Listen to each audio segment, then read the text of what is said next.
So, ist irgendjemand nachgekommen bei diesem Trick? Es ist eigentlich sehr, sehr simpel und einfach.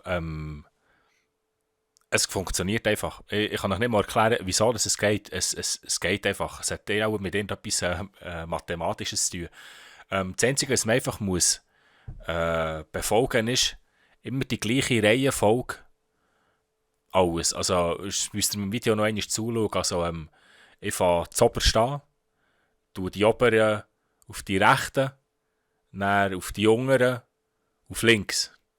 Und nachher so, wie ihr es aufleset, müsst ihr so einzeln nachher wieder her tun. Also ihr könnt hier links durch aufnehmen, aber dann müsst ihr auch links durch wieder herlegen. Und ihr könnt hier nur eine Karte abheben, ihr könnt zwei Karten abheben, es funktioniert jedes Mal. Ihr könnt 100 Mal abheben, es geht einfach immer wieder. Das Einzige, was ihr müsst wirklich beachten ist, dass es genau so wieder auf den Tisch legt, wie ihr es aufnehmt.